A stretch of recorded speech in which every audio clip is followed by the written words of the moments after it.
मेरे साथ जुड़ रहे हैं सीनियर जर्नलिस्ट राजीव कुमार। राजीव जी, असल में कृषि पर्यटन के विस्तार के लिए जितनी कोशिशें होनी चाहिए थी, हम सब समझ रहे हैं, चलिए भाई फायदे का सौदा है, पैसा भी बढ़ेगा, किसान को भी फायदा होगा, लेकिन जो एग्जीक्यूशन ग्राउंड पे होना चाहिए था वो एग्जैक्टली हो रहा है क्या? उस टारगेट से हम कितनी दूर हैं सर? देखिए, अभी कृषि पर्यटन जो है, हमारे प्रधानमंत्री, मैं थोड़ा सा पर्यटन के बारे में भी बताना जी चाहूँगा प्लीज कि हमारे प्रधानमंत्री ने लाल किले के प्राचीर से बोला था कि हम 3T पे फोकस करेंगे।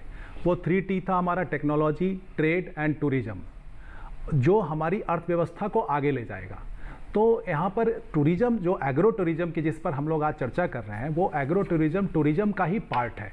और वो पार्ट कैसे बनेगा, उससे किसानों की आय कैसे दोगुनी हो जाएगी, क्योंकि हमारे प्रधानमंत्री ने किसानों की आय हम सिर्फ कृषि से ही नहीं बढ़ा सकते हैं। सिर्फ चावल, गेहूं और मक्का उगाकर ही किसानों की आय को नहीं बढ़ाया जा सकता है। और ठीक है, फिशरीज भी है, दुग्ध उत्पाद भी है, लेकिन किसानों के लिए अब जैसे अब आप लोग देख रहे होंगे कि ई-नाम लाया जा रहा है या ई-कॉमर्स लाया जा रहा है किसानों के लिए, तो लाइक दैट एग्री टूरिज्म एक बहुत अच्छा पार्ट हो सकता है किसानों की आय को बढ़ाने के लिए।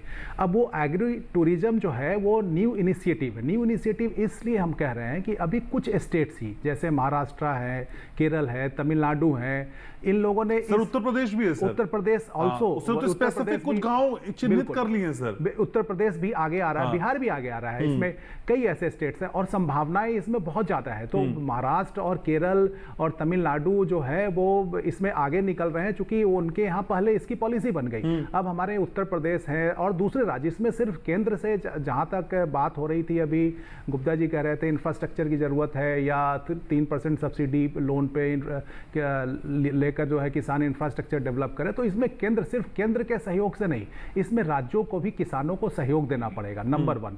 तो एक बात ये हो गई। दूसरी बात है कि जहाँ तक हमारा एग्री टूरिज्म का सवाल है, तो एग्री टूरिज्म जैसे जैसे जो गुप्ता जी कह रहे थे कि 65% लोग इंडिया में रहते हैं, चलिए 65 नहीं 60 के आसपास, सॉरी गाँव में रहते हैं, तो गाँव में जो 60% लोग रहते हैं, तो जैसे जैसे लोग गाँव से दूर होंगे एग्री टूरिज्म बढ़ेगा। जो होना इसलिए है कि हमारे यहाँ मैन्युफैक्चरिंग काफ़ी तेज़ी से बढ़ रहा है और हमारी मैन्युफैक्चरिंग पर निर्भरता, हमारे प्रधानमंत्री का भी फोकस है कि हम 25% तक अपने जीडीपी में मैन्युफैक्चरिंग का योगदान कर दे।